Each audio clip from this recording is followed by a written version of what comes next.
The cold air in the conference room blew silently. The huge oval table was polished so brightly it reflected every elite face sitting around it. My name was Lucas Lin. I was the company's chief financial officer. Today was our routine quarterly board meeting. Presiding over the meeting was Kevin Chen, my college classmate, my best friend, and the founder and president of the company. Sitting beside him was his wife, Vivian Su. Vivian wore a perfectly tailored Chanel suit today. Her makeup was exquisite. She attended the board meeting as the representative of Kevin's personal shares. The first half of the meeting was calm. Department reports, performance analysis, financial data, forecasts for the next quarter.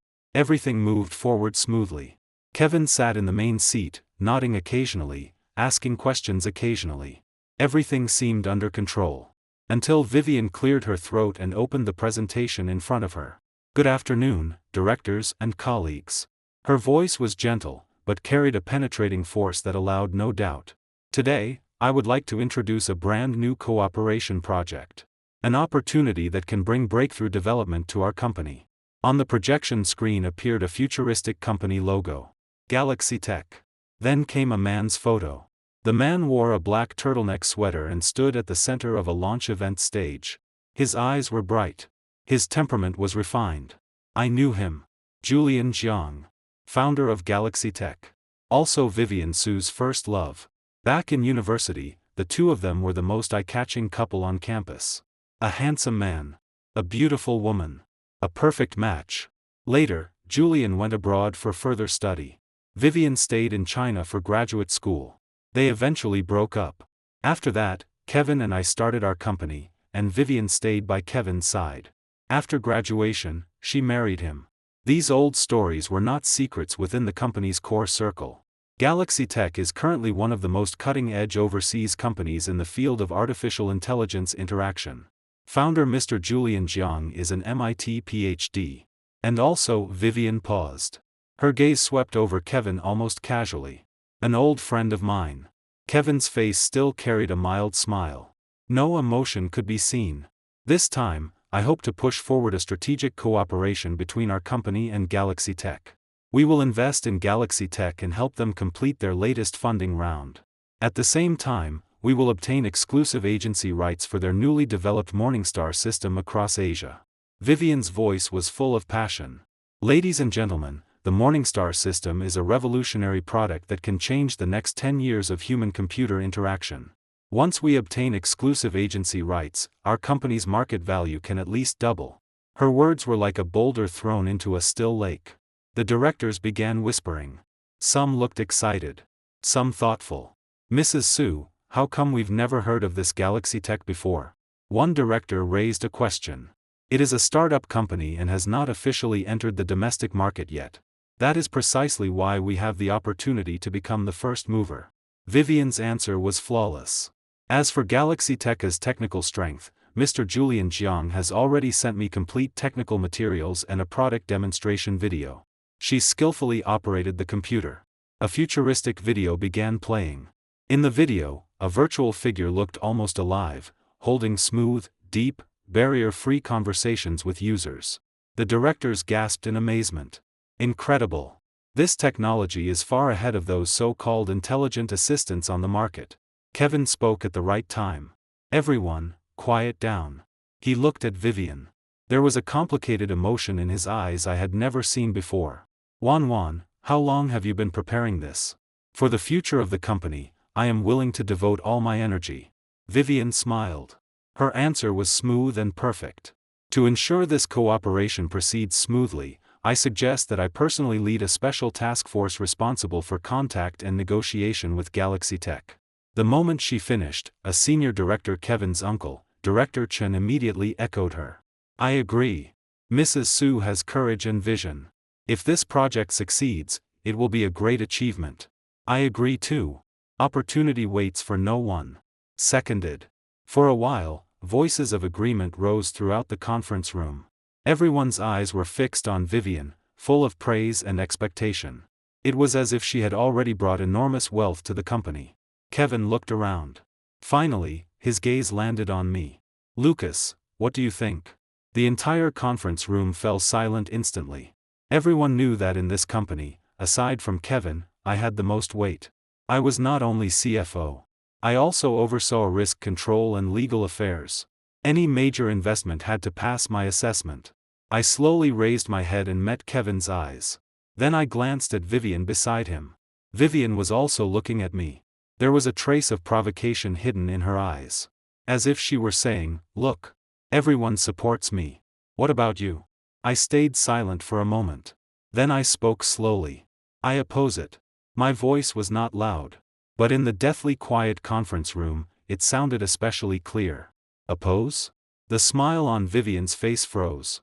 She clearly had not expected the first and only person to stand against her to be me. Kevin's brows also tightened slightly. "Lucas, give your reasons." "The reasons are simple." I stood and walked to the projection screen. First, from a financial perspective. Although our last quarterly financial report looked beautiful, our cash flow is not abundant. We just completed the acquisition of an upstream supplier. The liquid funds on our books must first ensure the normal operation of our existing businesses. Starting such a large-scale overseas investment rashly does not align with our usual prudent financial strategy. I looked at the directors around the table. All of you are veterans of the company. You should understand better than I do what cash flow means to an enterprise. Several directors began nodding. The excitement on their faces cooled. Second, from a risk control perspective. I turned to Vivian. "Mrs. Su, you just said Galaxy Tech is a startup company. For startup companies, especially overseas tech startups, investment risk is extremely high. We know almost nothing about this company. To invest a huge sum based only on technical materials and one demonstration video is not investing. It is gambling. Lucas Lin, are you questioning my judgment?" Vivian's voice turned cold. "I am not questioning anyone. I am only stating facts. As the company's CFO, my duty is to be responsible for every cent the company spends, and to issue warnings for every possible risk. Third, and most importantly, the procedural issue." My gaze swept over every director present. For such a major strategic cooperation, according to the company charter, we must go through due diligence, risk assessment, financial audit, and a complete series of review procedures. It cannot be decided hastily during a board meeting based on a temporary proposal. This is not only irresponsible to the company. It is also irresponsible to all shareholders. My words landed heavily. The conference room became silent. The directors who had been excited earlier all lowered their heads and avoided my gaze. They knew every word I said was reasonable. Vivian's expression had become extremely ugly. Her fists clenched tightly. Her body trembled slightly. "Lucas Lin, you are jealous of me," she suddenly said sharply. "You're jealous that I can bring such a good project to the company. You simply can't stand seeing me do well." I looked at her helplessly. "Mrs. Su, this is a board meeting. Please control your emotions." Vivian still wanted to speak, but Kevin held her down. "Wan. Kevin's voice was very soft, but carried unquestionable authority.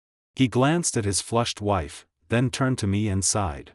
"Lucas, I know you are doing this for the company. But sometimes opportunities vanish quickly. You saw Galaxy Tech's technology. It is indeed revolutionary.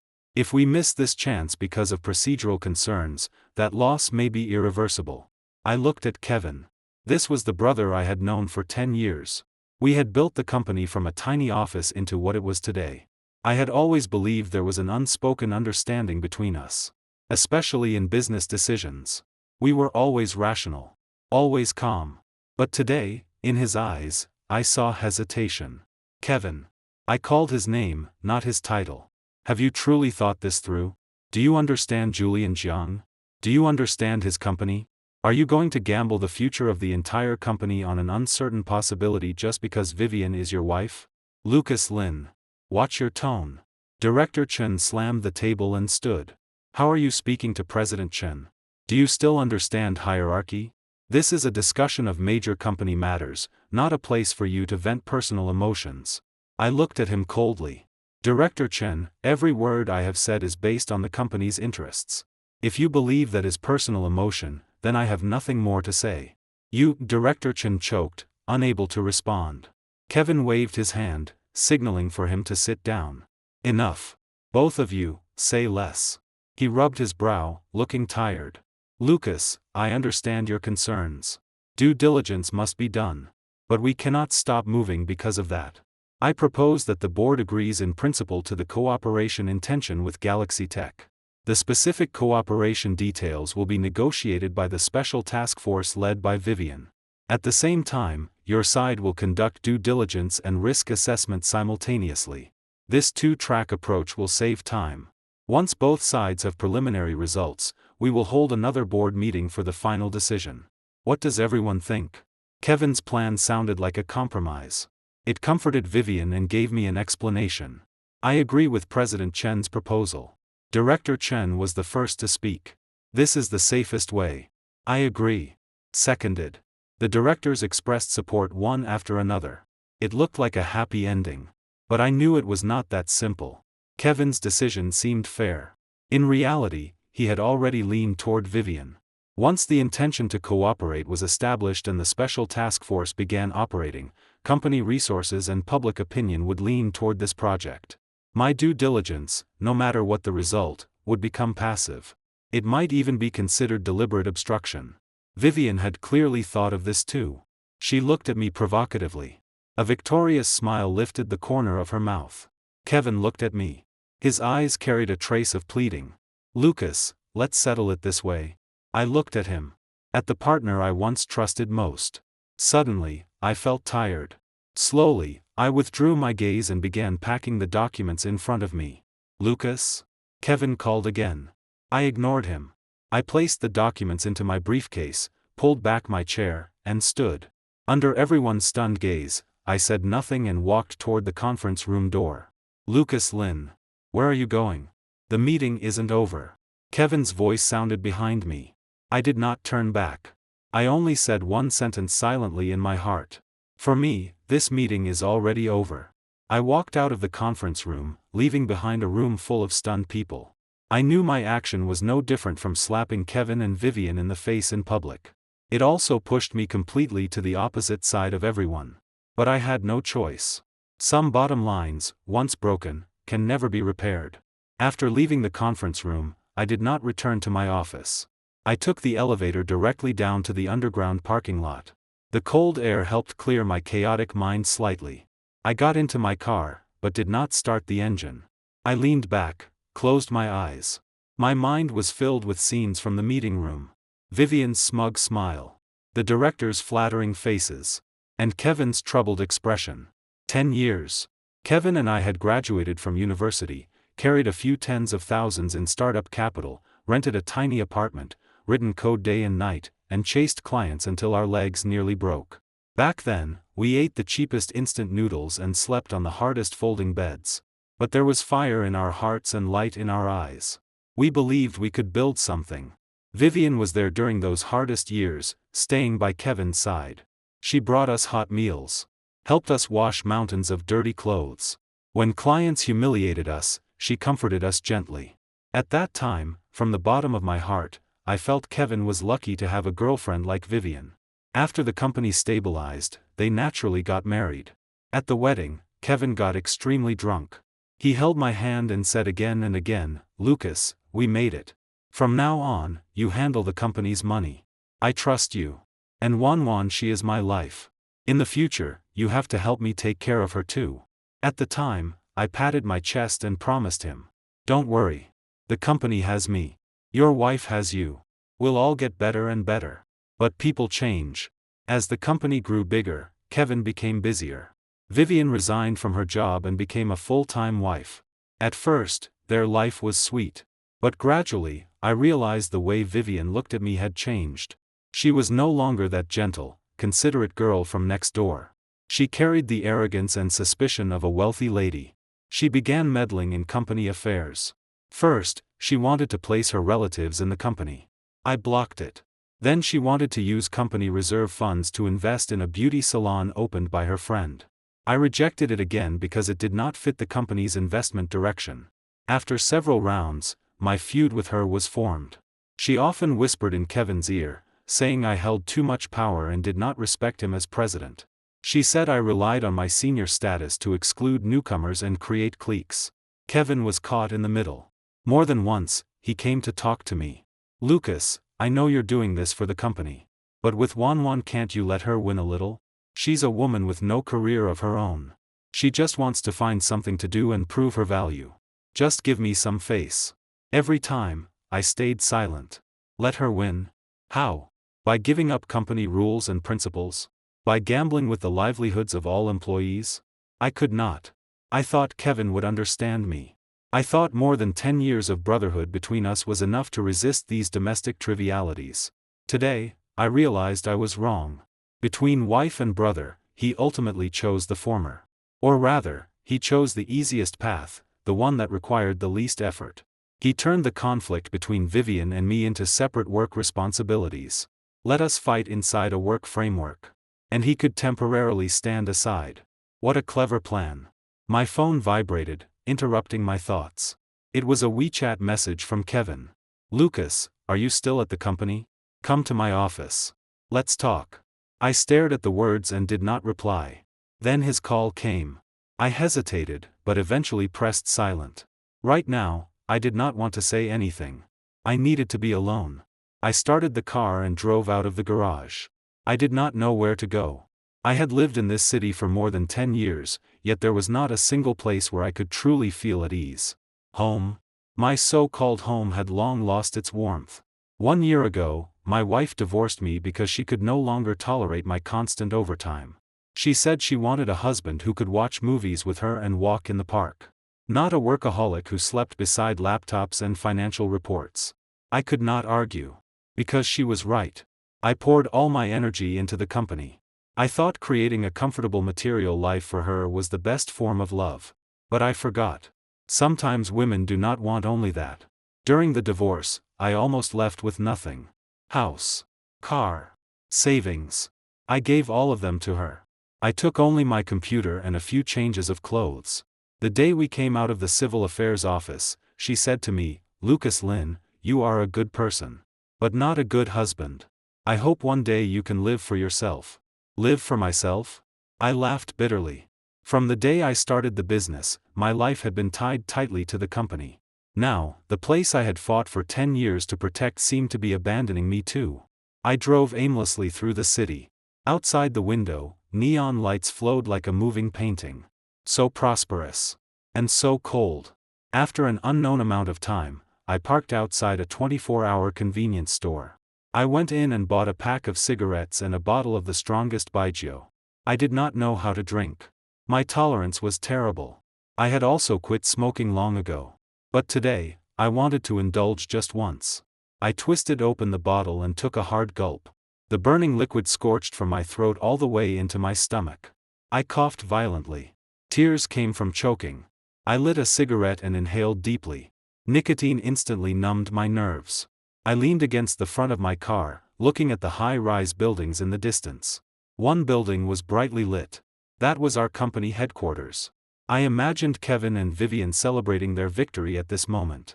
While I stood here like an abandoned ghost wandering the city, powerlessness and enormous sadness swallowed me. I raised my head and looked at the black night sky. Not a single star was visible. Just like my future. Lost in darkness. My phone rang again.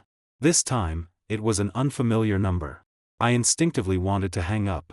But somehow, I answered. Hello, is this Mr. Lucas Lin? On the other end came a young, nervous voice. Yes. My voice was hoarse beyond recognition. Mr. Lin, hello.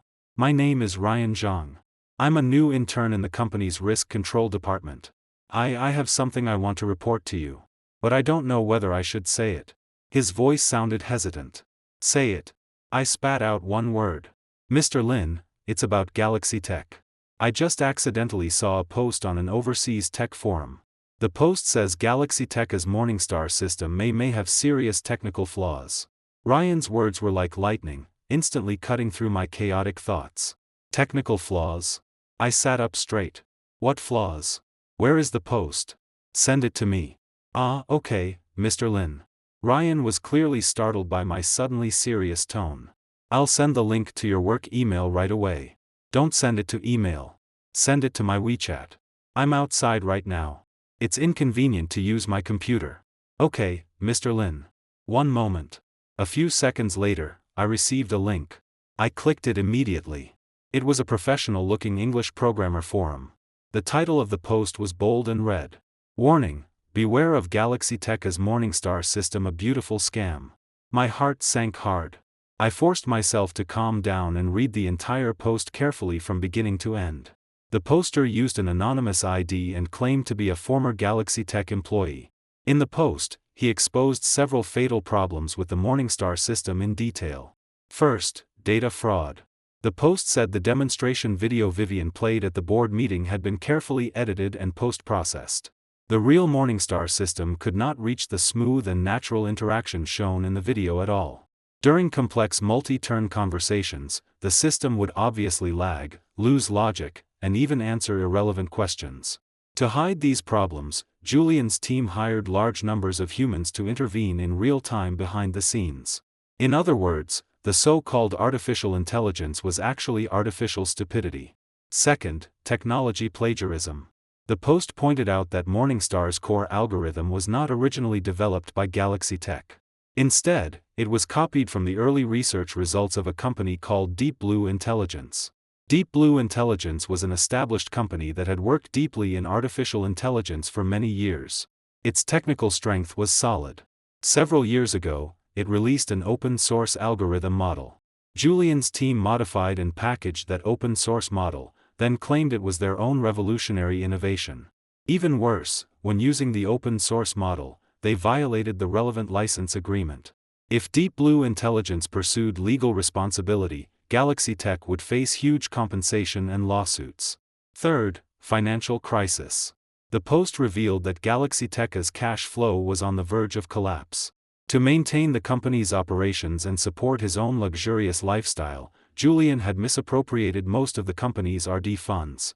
He now urgently needed a new funding round to fill the massive hole. And our company was the sucker he had chosen. At the end of the poster attached evidence. Several screenshots from the system backend. An unedited internal test video. And an internal financial statement from Galaxy Tech. Though parts were blurred, they were enough to prove the poster was not lying. My palm began sweating as I looked at the shocking words and images. If everything in this post was true, then this cooperation was not simply an investment mistake. It was a complete scam. A trap tailor-made for our company. Once we jumped in, the consequences would be unthinkable. The massive investment being wasted would be the smallest loss. If the plagiarism charge was established, we, as investors and exclusive agents, would not escape responsibility either. The company's reputation would collapse. It could even trigger a chain reaction that destroyed the entire company. I dared not think further. I picked up the phone and immediately called Ryan back. "Ryan, it's me. Mr. Lin. Where are you now?" "I am working overtime at the company. Wait for me there. I'm coming back immediately. Also, download and preserve everything from that post, including pictures and videos. Make a detailed report. Remember, aside from you and me, do not let a third person know about this. Do you understand?" I understand, Mr. Lin." After hanging up, I stepped on the accelerator. The car shot forward like an arrow leaving the string. I had to go back. I had to stop Vivian and Julian's scheme before it succeeded. This was no longer merely work. This was war. A war concerning the company's survival. And I was the only person who knew. Also the only person who could turn the tide. When I returned downstairs to the company, it was already 11 at night. I parked by the roadside and looked up at the building that was still brightly lit. This time, there was no confusion or sadness in my eyes. Only determination. I entered the building. Swiped my card. Took the elevator. The risk control department was on the 28th floor. When the elevator doors opened, Ryan Zhang was anxiously waiting outside. He was a very young-looking boy wearing black-rimmed glasses. There was still a trace of immaturity on his face. When he saw me, he looked as if he had seen his savior. "Mr. Lin. Are the materials ready?" I asked directly. Yes. He handed me a USB drive. "The report is inside. I followed your instructions and organized the original post, the translation, and all the evidence. Also, I followed that poster's ID and found something." "Oh?" I looked at him in surprise. "What did you find?" I found that this ID has recently been very active on several forums related to Deep Blue intelligence. Also, through some technical methods, I located his IP address. It's dynamic, but most of the time, it appears in the city where Deep Blue Intelligence's headquarters is located. Ryan pushed up his glasses and spoke with some embarrassment. So I boldly guessed that this poster may be a Deep Blue Intelligence employee. Or even someone specially sent by them to strike Galaxy Tech. I looked at the young intern before me and felt admiration rise in my heart. Careful mind. Strong technical ability. Fast execution. A good seedling. Well done. I patted his shoulder. You did very well. But remember what I said earlier. Starting now, forget you ever did this. No matter who asks, you know nothing.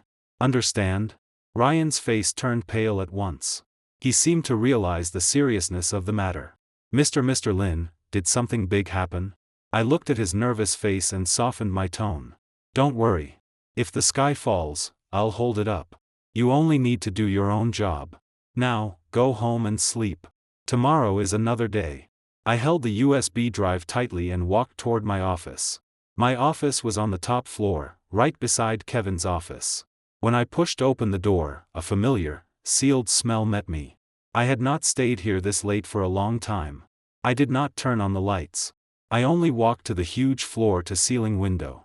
From here, I could overlook most of the city. Thousands of lights glittered. Once, Kevin and I stood here and pointed toward the distance, full of ambition. One day, we'll make our company the brightest light in this city. Now, the light was still there. But the people seemed no longer the same. I took a deep breath, turned around, and turned on the computer. I inserted the USB drive and carefully read through Ryan's report again. Every word. Every detail. I refused to miss anything. Then I began drafting a document. A document powerful enough to make Vivian, Kevin, and every director supporting this cooperation completely stunned. I knew that once I brought this document out, it would be like detonating a nuclear bomb inside the company. More than 10 years of brotherhood between Kevin and me might end here. My already fragile relationship with Vivian would be torn apart completely. I might even lose everything I now had. My position. My career. My reputation. But I had no choice. Behind me stood the company's interests. The livelihoods of thousands of employees. The business empire Kevin and I had spent 10 years building with our youth and blood. I would never allow anyone, under any name, to destroy it. Even if that person was the president's wife. Even if I had to stand against the whole world. So be it. The night grew deeper. In the office, only the sound of my keyboard remained. Clear. Firm. Like the horn of a charge. The next morning, I appeared at the company at 7:30 as usual. But I did not go directly to my office. I went to the printing room. I printed more than a dozen copies of the report I had worked on through the night. Then I placed them one by one into craft paper envelopes and sealed them.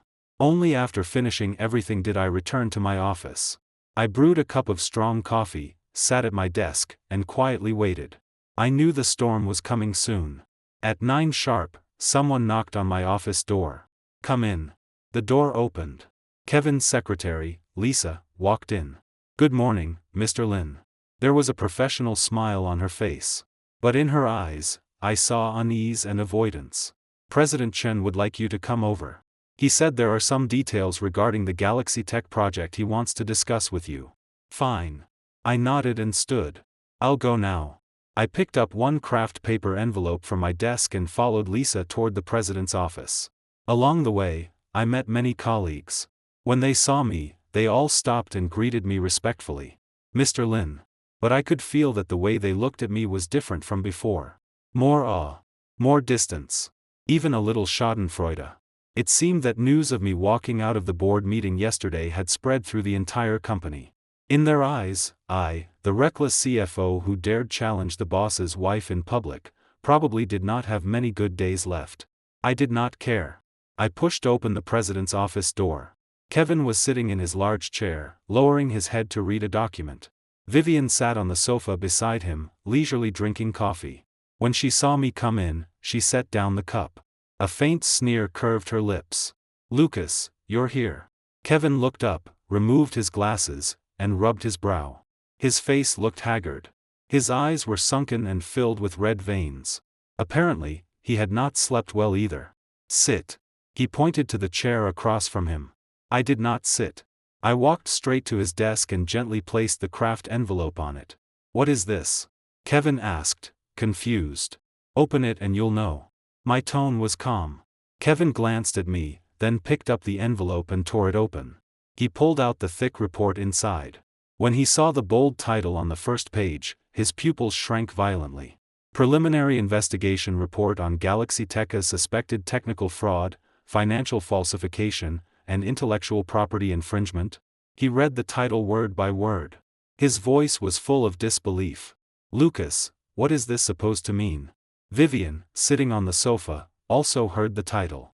She suddenly stood and quickly walked to the desk, snatching the report from Kevin's hand. She flipped through it rapidly. The blood on her face drained little by little.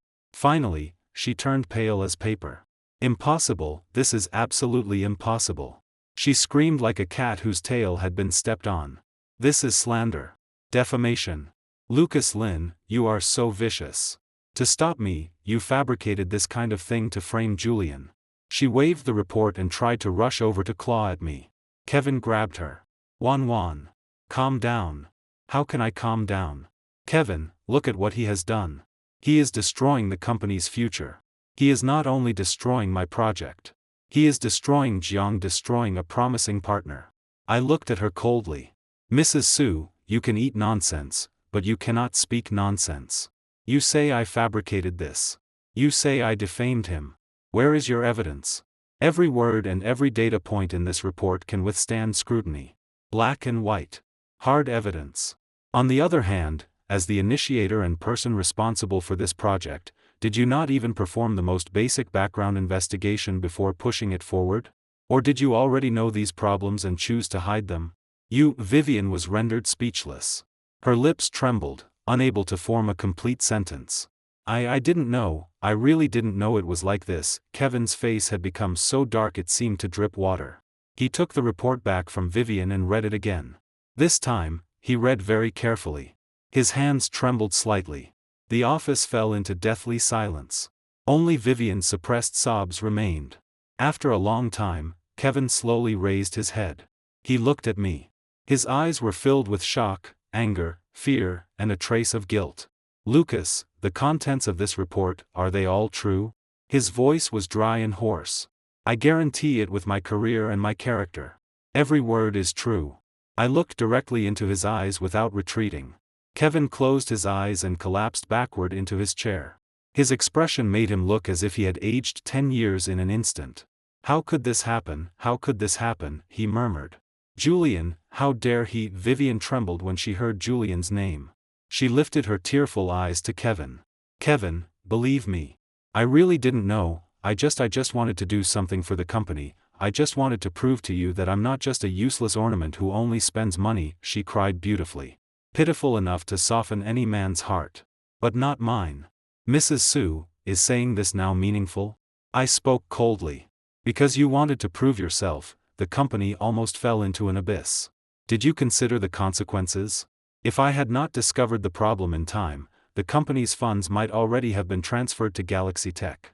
Then we would face a total investment loss, endless lawsuits, and a complete collapse of our reputation. What would you use to bear that responsibility? Your tears? My words were knives, stabbing into Vivian's heart one by one. Her crying stopped abruptly. She stared at me in disbelief, as if seeing me for the first time. Then she turned to Kevin, seeking final protection. Kevin, this time, Kevin did not look at her. He only waved tiredly. Juan, go out first. I want to speak with Lucas alone. Kevin. Get out. Kevin's voice suddenly rose. It carried an unquestionable command. Vivian trembled and froze in place. She looked at Kevin. Then at me. Her eyes were full of resentment and unwillingness. In the end, she clenched her teeth and walked out step by step. When the office door slammed shut, I knew there was no room left between her and me. Only Kevin and I remained. The air seemed to freeze. Kevin sat in his chair with his head lowered, saying nothing. I could see his hands on the desk clenched into fists. The veins on the backs of his hands bulged. I knew he was going through a battle inside. On one side was his beloved wife and her first love, who had nearly caused a disaster. On the other side was 10 years of hard work and a brother who had nearly been dragged into the mud. Either side was enough to exhaust him. I did not urge him. I simply stood there quietly, waiting for his decision. After a long time, he finally spoke. His voice was hoarse. "Lucas, thank you." Those 4 words were extremely difficult for him to say. My heart felt complicated. We had been brothers for more than 10 years. We had fought side by side and split hard-earned victories together. I thought there would never be a need for the words thank you between us. "I didn't do it for you," I replied stiffly. "I did it for the company." Kevin smiled bitterly. "I know. If not for you, this time I truly would have become a sinner." He looked up at me. His eyes were bloodshot. "Tell me, am I a failure? My wife almost got deceived by another man, and I needed my brother to clean up the mess. What is the point of being president like this?" His tone was full of self-mockery and exhaustion. I had never seen Kevin this vulnerable. In my memory, he was always the leader who remained calm even when mountains collapsed before him. Even during the company's hardest times, he could smile and inject confidence into everyone. But now, he looked like a defeated rooster drained of strength. My heart softened slightly. "Things have not reached the worst point," I said. "Finding out now is better than finding out after the money is invested. At least we still have a chance to fix it." "Fix it?" Kevin laughed self-mockingly. "How?" "The board has already approved the cooperation intention in principle. The special task force has been established. Vivian has already contacted Julian in the company's name. What am I supposed to tell the directors? That my wife was fooled and we almost became suckers? Where do I put my face? Where does the company put its face?" The more he spoke, the more agitated he became. He slammed a fist onto the desk. The documents jumped. "Is face more important, or the company's survival?" I asked back. "What you need to consider now is not your face. It is how to minimize the negative impact of this matter. And at the same time, make everyone who should bear responsibility pay the price." My words made Kevin calm down. He looked at me. A trace of light returned to his eyes. "You have a plan?" "Of course." I pulled out the chair across from him and sat down. I already had it in mind when I started writing that report last night. First step. Immediately terminate all contact with Galaxy Tech. In the company's name, send them a formal letter stating that after preliminary evaluation, we believe the cooperation conditions are not yet mature and have decided to temporarily shelve the project. The attitude must be firm, but the wording must be diplomatic. Do not kill all future possibilities. And do not actively mention their fraud. "Why?" Kevin asked, confused. "Don't we have evidence? Can't we directly sue them for fraud and destroy their reputation? And then?" I looked at him. "Then our company becomes the joke of the entire venture capital circle. Famous company president blinded by love, nearly cheated out of huge investment by wife's first love. How does that headline sound?" Kevin's face turned dark red instantly. "We cannot sue him. At least not now. Because once this matter becomes public, the damage to us will be far greater than to them. Galaxy Tech is overseas. We are domestic. A cross-border lawsuit would cost time and effort, and the chance of winning is not high. More importantly, it would completely expose our internal conflicts to the public. Board disagreement. Senior management infighting. The president's wife overstepping authority. Any one of those could cause our stock to hit limit down for days. By then, before Julian even moves against us, we will have destroyed ourselves." Kevin fell silent. He knew everything I said was true. "Then we just let it go?" he asked unwillingly. "Let that fraudster get away so easily?" "Of course not." I smiled coldly. "Revenge is a dish best served at the right time. Someone like Julian dared to come out and scam us. He must have scammed more than one company. His company's financial situation is so poor that there must be other holes. What we need to do now is not alert the enemy, but quietly leak the evidence we hold to more useful people." "Who?" "For example, Deep Blue Intelligence." I hinted. Kevin's eyes lit up. "You mean let them bite each other? That is not biting each other." I corrected him. "It is returning what belongs to its rightful owner. Julian stole their technology. They are the true victims. It is reasonable and legitimate for them to sue Galaxy Tech. Deep Blue Intelligence, as an industry giant, has enough legal resources and strength to fight Julian. When that happens, we only need to sit and watch. After Galaxy Tech is completely crushed and ruined by Deep Blue intelligence, we can step forward as victims and reveal that they once tried to deceive us. That way, not only can we restore our reputation, but we can also use their corpse to build an image of being cautious and insightful. One arrow, two eagles. After hearing my plan, Kevin stared at me. Like he was looking at a monster. Lucas, why did I never realize you were so sinister? This is not sinister. I said lightly. This is business war. In business, when facing enemies, there is no need for benevolence. Either he dies, or I do. Kevin sighed deeply. I understand. Do it your way. This matter is fully yours to handle. I will handle the company side. Good. I nodded. Now we talk about the second step. There's a second step? Of course. I looked at him. My gaze sharpened. Internal problems are more frightening than external enemies. This incident exposed huge loopholes in our decision-making process and risk control system. We must conduct a complete top-down overhaul. Otherwise, today there is Julian Jiang. Tomorrow there will be someone else. We can't defend against them all. Kevin's expression turned serious. How do you want to reform it? Simple. I took several more documents from my briefcase. First, revise the company charter. Clearly define the boundaries of board authority and establish a stricter major investment decision process. Any investment project above a certain amount must be independently evaluated by risk control, legal, finance, and other departments. If any link finds a problem, it must have veto power. Second, establish an independent supervision department directly responsible to the board. It will monitor all senior management behavior and prevent abuse of power and internal corruption. Third, I paused and glanced at Kevin. Remove Vivian Su from every company position. And withdraw her qualification as representative of your personal shares. Let her never interfere in company affairs again.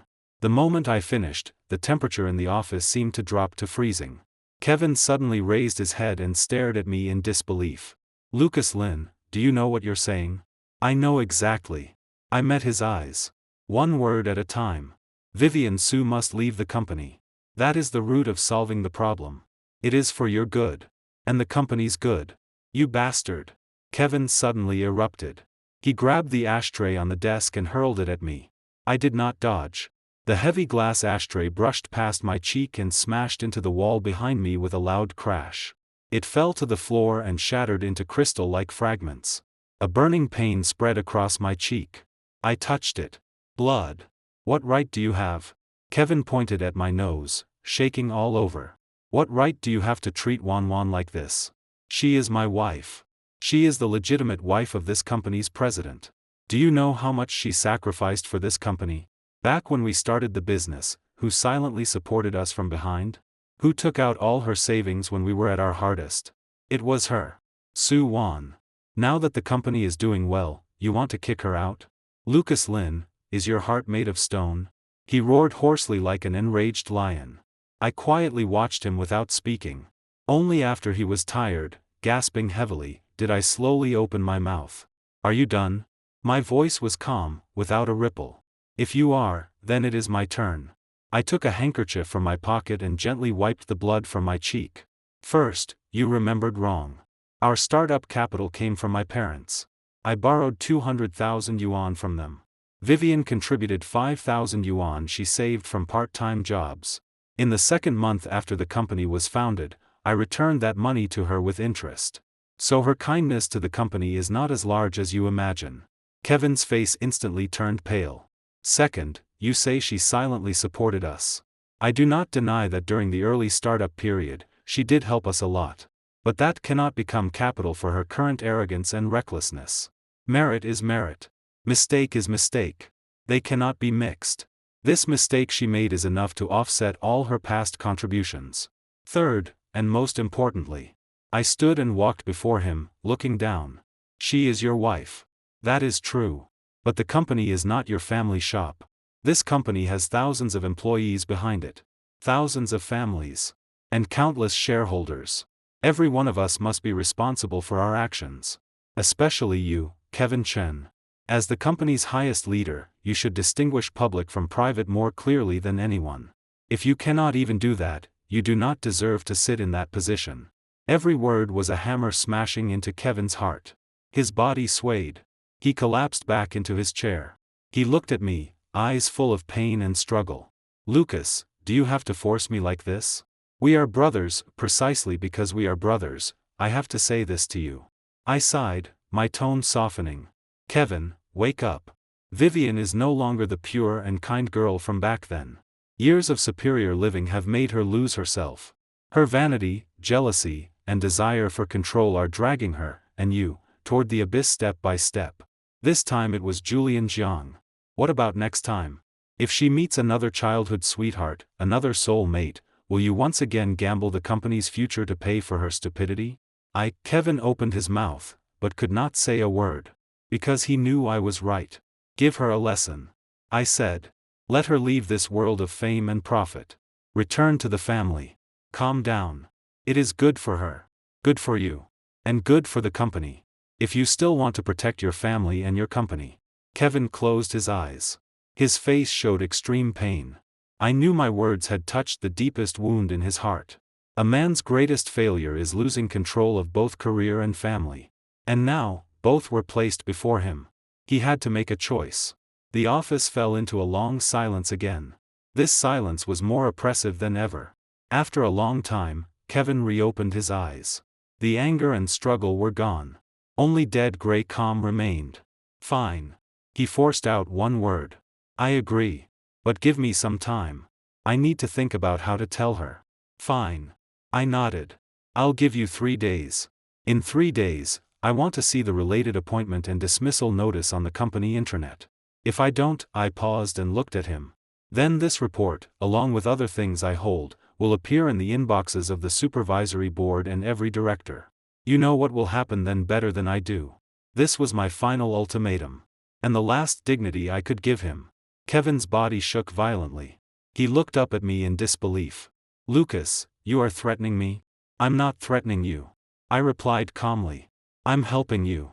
Helping you make a decision you should have made long ago but never had the courage to make." After saying that, I did not look at him again. I turned and opened the office door. Outside stood Lisa with a worried face. And in the hallway, several employees pretended to work while secretly listening. I ignored their probing gazes and walked straight toward my office. I knew that from this moment on, the invisible crack between Kevin and me had become clear. We could never return to the past. But I did not regret it. Some things must be done. Some villains must be played. If that villain must be me, then so be it. The next 3 days, the atmosphere inside the company was strange to the extreme. Kevin did not come to find me again. He locked himself inside his office and saw no one. I heard he and Vivian had the fiercest fight they had ever had. Every day, the president's office echoed with the sounds of objects shattering and a woman's hysterical crying. The entire company was covered in low pressure. Everyone became cautious and dared not breathe loudly. I became the focus of everyone's attention. Their eyes carried complicated emotions. Admiration. Fear. Disdain. They were probably guessing how many days I, the reckless CFO, could keep my seat. Some had even begun secretly betting on when I would pack up and leave. I ignored all of it. I worked as usual. Arrived. Left. Held meetings. Approved documents. As if nothing had happened. Only my workload had grown heavier. I began refining the reform measures I had proposed into concrete plans. I spoke with the heads of legal, risk control, and human resources. Together, we revised company rules word by word.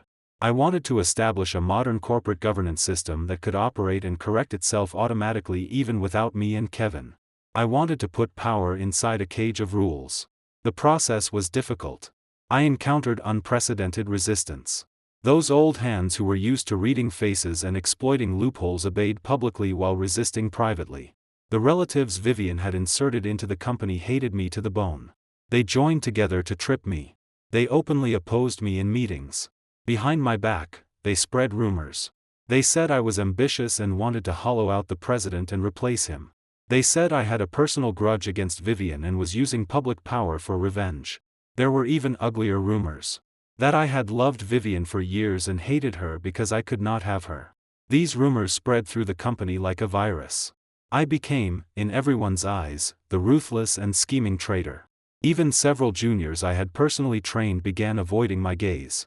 I knew this was Vivian and the people behind her counterattacking me. They wanted to use public opinion to crush me, to isolate me, then wait for a chance to strike a fatal blow. Unfortunately, they miscalculated. I, Lucas Lynn, have never been someone who cared about others' opinions. Spit cannot drown people. As long as what I do is right. As long as my heart is firm. Nothing outside can shake me. Under enormous pressure, I pushed my plan forward step by step. Those who refused to cooperate or secretly made trouble were recorded one by one. Then, for negligence or violation of company discipline, they were warned, punished, or dismissed. No mercy. For a time, everyone in the company was uneasy. Everyone could see that I was serious. I was carrying out a complete cleansing. 3 days passed quickly. At 5:30 p.m. on the final day, after work hours, the company intranet was still silent. There was no appointment or dismissal notice I wanted to see. Someone knocked on my office door. It was my assistant, Wendy Wong. A girl who had graduated not long ago. Serious at work. A little timid. She stood at the door holding a document, hesitating. "Mr. Lin, this is a notice just issued by the president's office." Her voice trembled slightly. "Read it." I did not lift my head and continued reading the report in my hand. "Notice on the establishment of the company Strategic Development Committee?" Wendy's voice carried confusion. "To adapt to the company's future development needs, at the president's proposal and after board study, the company has decided to establish the Strategic Development Committee. The committee will serve as the advisory body for the company's highest decision-making process. It will be responsible for forward-looking research and feasibility assessment of major strategies, major investments, and major reforms. The committee director will be President Kevin Chen. The deputy director will be..." Wendy's voice stopped abruptly. She looked up at me in disbelief. "Mrs. Vivian Su." The office fell into dead silence. The pen in my hand stopped midair. Slowly, I raised my head and looked at Wendy. Her face was full of shock and sympathy. I said nothing. I slowly set down my pen. Then I smiled. A helpless, sorrowful smile. "Kevin Chen. In the end, you still disappointed me. You thought creating some ridiculous strategic development committee and letting Vivian serve as deputy director was a compromise? An explanation to me? Did you think such a trick of changing the soup but not the medicine could fool me? You pulled Vivian out of one pit and personally pushed her into a bigger one. And called it an advisory body. Were you insulting me? Or everyone's intelligence?" I slowly stood and walked to the floor-to-ceiling window. Outside, the sunset was as red as blood. It dyed the entire city in an eerie crimson. "Mr. Lin, what do we do now?" Wendy's voice carried tears. She knew what this notice meant. It meant all my efforts over the past few days were wasted. It meant I had lost completely in my battle with the president's wife. "What do we do?" I turned and looked at her. There was no anger or frustration on my face. Only calm. "Go home," I said. "Sleep well. The sky won't fall." Wendy froze. She clearly had not expected this reaction. "But Mr. Lin, no buts." I cut her off. "This is an order. Go home now." Wendy looked at my firm eyes. In the end, she nodded. "Yes, Mr. Lin." She walked out, looking back several times. When the office door closed again, the calm on my face instantly disappeared. In its place appeared an icy, decisive smile. "Kevin. Since you refused the toast and chose punishment. Since you insist on risking the entire company for a woman. Then do not blame me for abandoning brotherhood." I returned to my desk and opened the computer. I packaged the investigation report on Galaxy Tech and every piece of evidence I had collected these days regarding Vivian and her relatives' violations inside the company. Then I encrypted the file. I opened my email. In the recipient field, I entered several names. They were members of the company's supervisory board and representatives sent by the largest investment institutions. They answered only to shareholders and were not under Kevin's control. In the body of the email, I wrote only one sentence. "If I do not see the result I want before 9 tomorrow morning, this email will be sent on time." Then I clicked scheduled send. Time, 9:01 a.m. tomorrow. After finishing, I closed the computer, picked up my coat, and left the office. By the time I walked out of the company building, the sky was completely dark. I looked back at the building where I had fought for 10 years. I knew that starting tomorrow, a true storm like nothing before would rise here. And I would be the one to light the fuse. I spent a sleepless night. I did not go home. Instead, I opened a room at a hotel near the company. I did not drink. Did not smoke. I only sat quietly by the window, watching the city night move from noise to silence, then slowly awaken again. I thought about what I should do if Kevin remained stubborn tomorrow. Would I truly make public those things powerful enough to destroy him? Would I truly personally push my best brother onto the judgment seat? Inside, I struggled and suffered. Reason told me I had to do it. For the company's future. For the interests of thousands of employees. I could not be soft-hearted. But emotionally, I could not accept it. That was my brother of more than 10 years. We had gone through too much together. I could not forget the time my father was hospitalized and urgently needed money. Kevin said nothing. He withdrew all the money he had saved for his wedding apartment and gave it to me. I could not forget when a competitor maliciously framed me and nearly destroyed my reputation. Kevin stood firmly beside me under enormous pressure and cleared my name. That bond was higher than mountains. Deeper than the sea. How could I forget gratitude and turn against him? Inside my mind, two little people fought all night. One said, "Lucas, you can't do this. You'll regret it your entire life." The other said, "Lucas, you must do this. This is your responsibility." I spent the whole night in pain and struggle. The next morning, I came to the company with heavy dark circles under my eyes. It was 8:30. 30 minutes remained before the final deadline I had set. The atmosphere in the company was even stranger than yesterday. Everyone looked like startled birds, lowering their heads and silently working. Even footsteps were light, as if afraid of making noise. I entered my office and brewed a cup of coffee. Then I turned on the computer and logged into my email. I looked at the scheduled email lying quietly in my outbox like a bomb ready to explode. My finger hovered over the mouse and trembled slightly. I still had a chance to cancel it. With one click, everything could still have room to turn back. But could I do that? If I did, who would be responsible for the company's future? Time passed second by second. 8:45, 8:50. 8:55, my heart rose into my throat. Then my phone rang. It was Kevin. My heart jumped hard. I took a deep breath and answered. "Hello." My voice was hoarse. "Lucas, come to my office." Kevin's exhausted voice came through. No emotion could be heard. "Okay." I hung up and stood. I knew the final showdown had arrived. I adjusted my clothes and walked out of my office with my head high. When I pushed open the president's office door, I was stunned by the scene before me. The office was a mess. Shattered porcelain and glass fragments covered the floor. The sofa had several long cuts, exposing the foam inside. The expensive painting on the wall had been torn to pieces. Kevin sat amid the wreckage. His hair was messy. Several buttons on his shirt were undone. There were clear scratch marks on his face. He lowered his head and was signing documents. Beside him stood Vivian. She wore black. No makeup. Her hair was tied simply into a ponytail. Her eyes were swollen red like walnuts. She looked haggard, as if she had aged 10 years overnight. When she saw me come in, she looked at me with complicated eyes. Then silently lowered her head. Kevin finished signing and handed me the documents. I accepted them. There were two. One was a notice removing Vivian Sue from all company positions. The other was an authorization letter granting Lucas Lin full authority over internal company reform. At the bottom of the authorization letter was Kevin's handwritten signature and the company seal. My heart shook hard. I looked up at Kevin.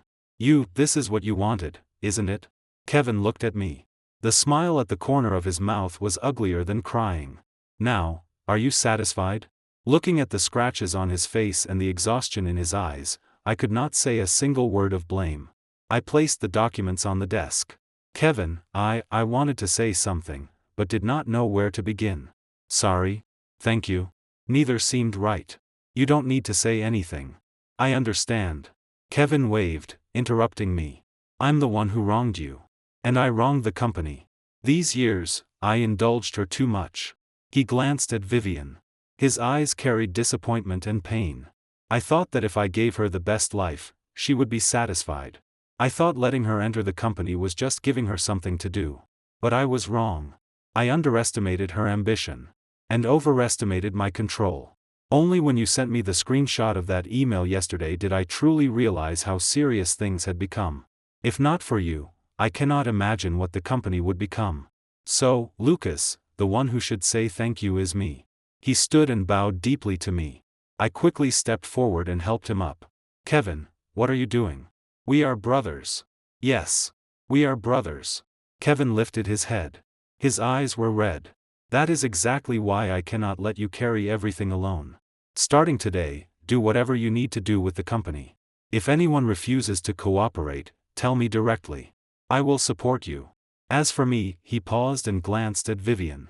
I need to take some time off. I'm going to take Juan away for a while. We need to talk properly too. Vivian trembled when she heard that. Tears fell again. She looked at Kevin, her lips moving as if she wanted to speak. But in the end, she said nothing. She only silently stepped forward and took his arm. Kevin patted her hand. Then he turned to me. The company is in your hands. Don't worry. I nodded heavily. I'll wait for you to come back. Kevin smiled. It was the first smile I had seen from him in days. Although it was somewhat forced. He took Vivian and walked past me toward the door. Just as they were about to leave, Vivian suddenly stopped and turned back. Lucas Lynn. She called my name. I'm sorry. After saying that, she did not look at me again. She followed Kevin and disappeared outside the door. I watched their backs leave, overwhelmed with mixed emotions. A long time later, I walked to Kevin's desk and canceled the scheduled email. Then I sat in the chair across from the desk. I closed my eyes. Exhaustion flooded me like a tide. This war had finally temporarily ended. But I knew the real work had only just begun. Over the next month, I became the busiest person in the company. Kevin and Vivian left. Before leaving, Kevin handed almost all daily management authority to me. I became the de facto person in charge. The first thing I did was clean house. I removed all of Vivian's relatives and connections who had been planted inside the company. Some were dismissed. Some were transferred. Some, because of serious violations, were directly sent to legal affairs. I also established a strict performance evaluation system so employees with ability and contribution could receive the returns they deserved. I created an employee mailbox and reporting hotline to encourage supervision and whistleblowing on management problems. These measures flowed into the bloated and decaying company like fresh water. The company's appearance changed completely. Employee motivation was greatly stimulated. Operational efficiency improved significantly. Of course, the reform process was not smooth. I offended almost everyone who could be offended. Every day, I received all kinds of threats. Anonymous emails. Midnight harassment calls. Someone even splashed paint on my car. My family and friends advised me to stop while I was ahead. There was no need to exhaust myself and become disliked by everyone. But I did not think so. I knew I was walking a lonely and difficult road. But I had to keep walking. Because this was my fate. And my choice. 1 month later, Kevin and Vivian returned. They came back from a small town in Europe. Kevin sent me several photos. In the photos, they wore simple clothes like ordinary tourists, strolling along quiet streets. On Vivian's face, the arrogance and hostility from before were gone. There was now peace and calm. Kevin's eyes had become softer too. He told me they had rented a small house with a garden there. Every day, they grew flowers, cooked, walked, and read. A life away from worldly conflict. He said he had thought a lot. He realized he had owed Vivian too much. He only knew to give her money, but forgot to give her companionship and care. He also owed the company a lot. He only knew to charge forward, but forgot to stop and look at the problems growing inside the company. He said he needed to thank me. I had helped him see all of this. I had carried everything for him. He told me he and Vivian had discussed it. Vivian would completely withdraw from company management. In the future, she would focus more on family and charity. As for him, he would resign as president. He wanted to retreat behind the scenes and serve only as chairman. All specific operations of the company would be handed to me. Lucas, are you willing? He asked solemnly on the phone. Are you willing to take this burden and lead the company toward a farther future? Holding the phone, I stayed silent for a long time. I looked out at the familiar city lights. Before my eyes seemed to appear the image of 10 years ago. Kevin and I, inside that broken rented apartment, staying awake all night and planning the company's future blueprint. Back then, we had nothing. But we had each other. And endless hope for the future. I am willing. I spoke into the phone softly but firmly. Kevin's decision caused another massive disturbance inside the company. The president was resigning, handing the company to that cold-faced devil Lucas Lin. Everyone thought Kevin had gone insane. The board also exploded. Especially Kevin's uncle, Director Chen. He was the first to oppose it at the board meeting. I disagree. Kevin, how old are you? Why retreat to the second line already? This company was founded by you. Without you, what will the company do? And Lucas Lin, yes, he is capable. But he is too young and lacks seniority. I do not feel comfortable handing such a large company to him alone. Director Chen's words represented the thoughts of many older directors. They were used to Kevin's leadership. They were also used to the company's old style, chaotic, but relatively stable. They feared change. Even more, they feared a powerful leader who did not play by common rules. Uncle, I have made my decision. Kevin's attitude was unusually firm. I am not leaving the company. I am only changing positions. I think chairman suits me better. I can focus more on the company's long-term strategy and direction. As for daily operations, I trust Lucas's ability. Everyone has seen his performance over the past month. And everyone has seen the company's changes. I believe he is the most suitable candidate for president. I propose starting the president selection process. I formally nominate Lucas Lin as the only candidate. Kevin's words landed hard. He left no room for objection. Director Chen still wanted to say something. But looking at Kevin's firm gaze, he eventually sighed and sat back down. He knew once this nephew of his made a decision, 10 oxen could not pull him back. The other directors exchanged looks. Many of them actually supported me in their hearts. After all, the reform I led over the past month made the company's financial data exceptionally beautiful. The stock price had also risen all the way. As shareholders, their wallets had grown thicker. No one would fight money. But they also did not want to offend old guards like Director Chen. So everyone looked at me. They wanted to see how I, the person about to be pushed into the storm, would react. I stood from my seat. I did not look at Kevin. Nor did I look at the directors. I only calmly stated my view. Thank you, Chairman Chen and directors, for your trust. But I believe it is too early to discuss the president candidate. The company's reform has only just begun. There are still many deep-rooted problems that have not been solved. I suggest setting up a 6-month transition period. During these 6 months, I will continue to preside over daily operations as executive vice president. After 6 months, based on my performance and the company's actual situation, we can decide the final president candidate. I hope this decision is based on responsibility toward the company's future, not anyone's personal will. At the same time, I hope the president can be selected through a more open, transparent, and market-oriented process. I am willing to accept challenges from all outstanding talents inside and outside the company. My word surprised everyone. Including Kevin.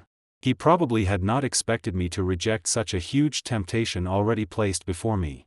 Even less had he expected me to propose a plan that was actually unfavorable to myself. Lucas, he wanted to speak, but I stopped him with my eyes. I turned to the directors and bowed slightly. That is my view. Please consider it carefully. After saying that, I sat back down. The conference room fell silent again. But this time, there was a trace of respect in the silence. The directors who had doubted me earlier now looked at me completely differently. They saw in me a true sense of vision and responsibility that went beyond personal gain. In the end, my proposal was unanimously approved. I won 6 months for myself. And won the company a more stable and brighter possibility. After the meeting, Kevin called me into his office. Lucas, tell me honestly. What exactly are you thinking? He handed me a cigarette. I waved it away. I don't smoke. I just think rice must be eaten one bite at a time, and roads must be walked step by step. If you take too big a step, you'll pull something you shouldn't. I joked. Kevin froze, then burst out laughing. You bastard. You're still the same as before. Never willing to lose even a little. But I like it. He patted my shoulder. Fine. We'll do it your way. For the next 6 months, do whatever you need to do. If you need me to step forward, call anytime. Okay. I nodded. By the way, one more thing. Kevin seemed to remember something. What do you plan to do about Galaxy Tech and Julian Jiang? I have already sent the evidence to Deep Blue Intelligence through an anonymous channel. I said. By calculation, they should be moving soon. Julian is hateful, but his team does have some technology we need. I checked. Several technical experts on his team are truly capable. My idea is that after Deep Blue Intelligence crushes Galaxy Tech, we step in. We package and acquire their technical team and valuable patents. This way, we can get revenge and make use of them. 2 birds, 1 stone. Brilliant. Kevin's eyes lit up after hearing my plan. He gave me a thumbs up. Cut off the roots. Borrow a knife to kill. Lucas, this move is really brilliant. Why did I never realize you had this talent? It's not that I'm brilliant. Life forced me to become like this. I laughed self-mockingly. In this world, kindness alone is not enough to survive. You also need teeth to protect yourself. Kevin looked thoughtful and nodded. I understand. I'll leave this matter to you. I believe you will handle it well. After leaving Kevin's office, I felt light all over. I knew I had finally gained his complete and unreserved trust. That feeling made me happier than becoming president. I returned to my office, ready to handle mountains of documents. At that moment, my phone rang. An unfamiliar number. I answered. Hello, may I speak with Mr. Lucas Lin? A cold but pleasant female voice came through. This is Lucas Lin. Who is this? My name is Evelyn Cheen. I am the Chief Legal Officer of Deep Blue Intelligence. Evelyn Cheen? Deep Blue Intelligence's CLO? My heart jumped. They found me this quickly? Miss Cheen, hello. I quickly adjusted my mood and made my voice sound calm and natural. How may I help you? Mr. Lin, I'll be direct. Evelyn's tone was straightforward, without dragging. We received an anonymous report concerning Galaxy Tech's suspected infringement of our company's intellectual property. The materials were detailed and the evidence was strong. We have reason to believe this material was provided by you. I neither admitted nor denied it. I only asked lightly, oh, why do you think that? Because attached at the end of the materials was a letter of cooperation intention between your company and Galaxy Tech. Although key information was blurred, we could still recognize the official seal. Also, we investigated. Recently, the only company that had deep contact with Galaxy Tech and eventually abandoned cooperation is yours. And you, Mr. Lin, were the opponent of the cooperation and the person who stopped it. So we have reason to believe you understand Galaxy Tech's inside story very well. Evelyn's analysis was clear and logical. As expected of a top company's chief legal officer. Miss Cheen, I appreciate your honesty. I said. But I do not quite understand why you are calling me. Do you want me to testify in court? If so, I am afraid you will be disappointed. I am merely an ordinary employee. I do not want to be involved in disputes between major companies. Mr. Lin, you misunderstand. Evelyn laughed softly. We would not put you in a difficult position. I called today to seek cooperation. Cooperation? I raised an eyebrow. Yes, cooperation. Evelyn's tone turned serious. At Deep Blue Intelligence, we place great importance on intellectual property protection. We will not tolerate Julian Jiang's shameless plagiarism. We have already assembled our strongest legal and technical teams. We are preparing comprehensive litigation against Galaxy Tech. We are confident we can crush them legally. But what we want is not merely to win the case. We hope to use this opportunity to completely remove this cancer from the industry. To make everyone who attempts to steal the labor of others through improper means pay a painful price. So we need your help. What can I help you with? We need more first-hand evidence from inside Galaxy Tech. For example, financial loopholes, customer fraud, management chaos, and so on. The materials you provided are valuable, but because they are anonymous, their credibility in court will be discounted. If you can provide a formal investigative report in your company's name, with an official seal, or if you personally are willing to accept questioning from our lawyers under your real name and make a statement, that would be decisive for our upcoming litigation. Of course, we will not let you help for nothing. Evelyn laid out her bargaining chip. After the matter is complete, Deep Blue Intelligence is willing to purchase all valuable assets after Galaxy Tech's bankruptcy liquidation at twice market price, including technical patents and the RD team. As for the disposal rights of these assets, we can negotiate with your company first. We may even consider forming a new joint venture with your company through technology investment to jointly develop the next generation Morningstar system. Mr. Lin, what do you think of this proposal? I had to admit, Evelyn Cheen was an extremely powerful negotiator. She knew exactly what I wanted. And she gave me a reason I could not refuse. Cooperating with an industry giant like Deep Blue Intelligence to jointly develop next-generation artificial intelligence technology. For our company, this was undoubtedly a once-in-a-lifetime opportunity. A chance to transform from a traditional manufacturing enterprise into a technology company. The temptation was too great. So great that I could not refuse. Miss Cheen, your proposal is very attractive. I considered for a moment. But this is not something I can decide alone. I need to discuss it with my chairman and the board. Of course. Evelyn said. We await your good news at any time. However, I hope Mr. Lin can move quickly. Time waits for no one. And we do not have much time left. I understand. After hanging up, I immediately reported the matter to Kevin. After hearing everything, Kevin jumped out of his chair in excitement. Lucas. This is huge. We must seize this chance. Prepare the materials immediately. We'll hold an emergency board meeting. No board meeting. I shook my head. The fewer people know about this, the better. You are chairman now, and I am executive vice president. The two of us have authority to decide this. We only need to report to the board afterward. Good. I'll listen to you. Kevin decided immediately. Tell me what you need. I need you to meet this Miss Cheen with me in your personal capacity. I said. I want her to see our sincerity. And I want her to know that she is not negotiating with me alone. She is negotiating with the entire company. No problem. Kevin agreed at once. You set the time and place. I'll go with you anytime. That afternoon, I set the meeting time and location with Evelyn by email. The time was the following evening. The place was a private tea house.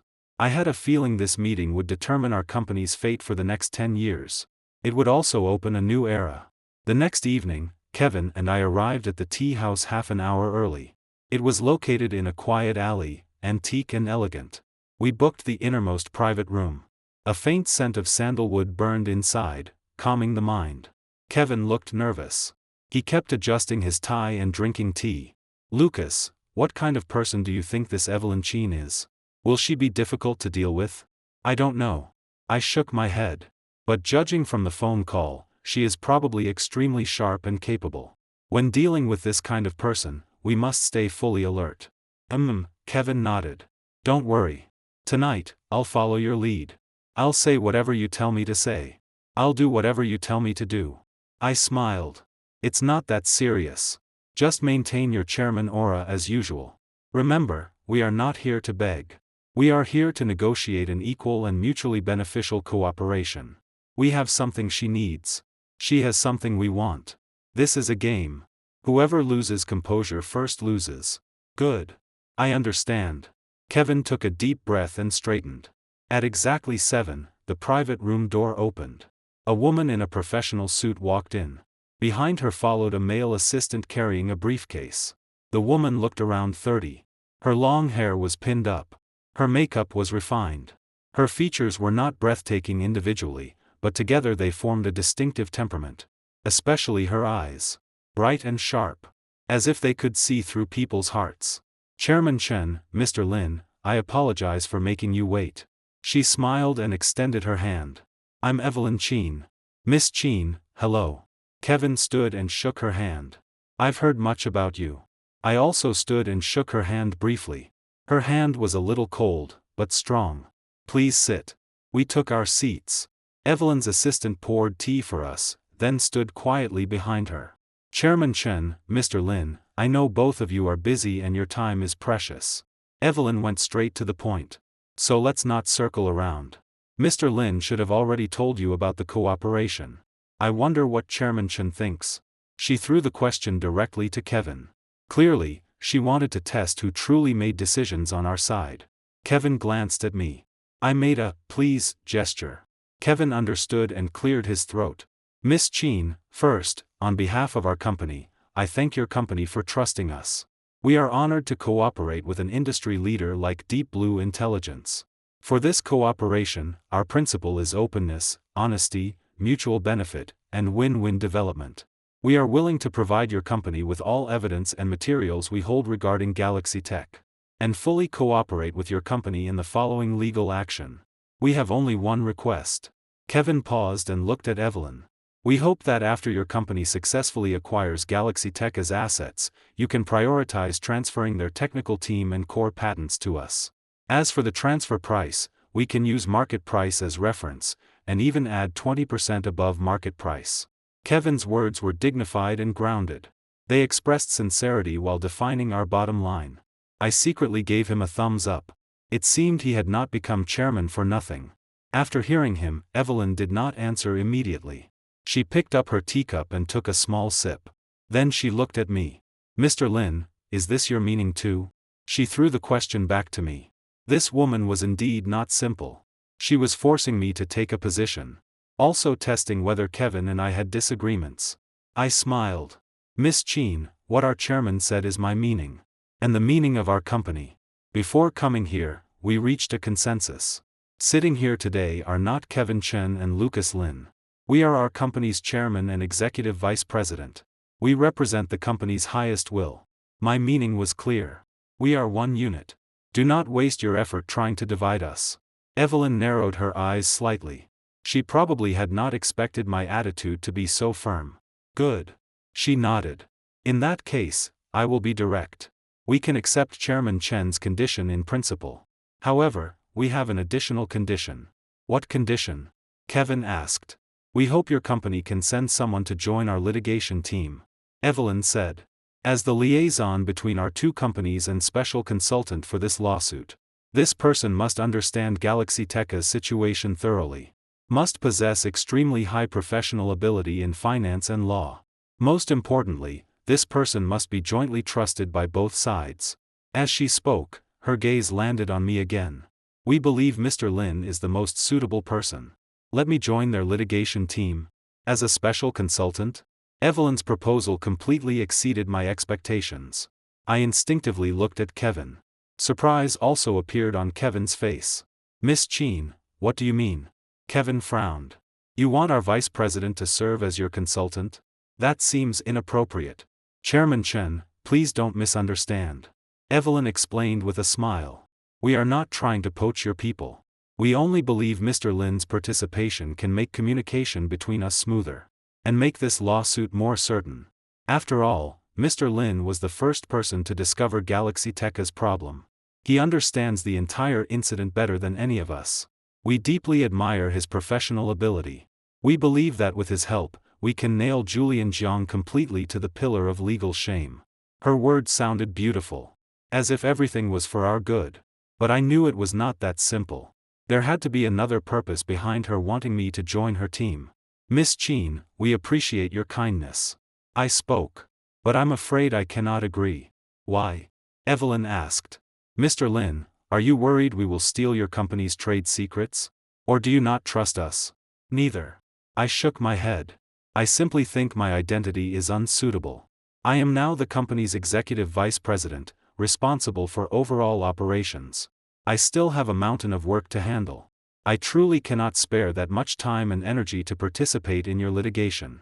And I do not believe my participation will make a decisive difference. With Deep Blue Intelligence's strength and your team's professionalism, even without me, you can still win this case. I rejected her politely. I did not want to get too deeply involved in their disputes.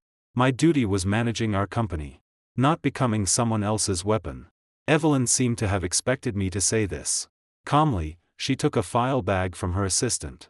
She pulled out several photos and placed them on the table, pushing them before me. Mr. Lin, why don't you look at these first before deciding? I picked up the photos in confusion.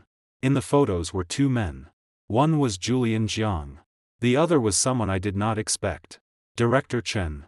Kevin's uncle. The background was a private room in an upscale club.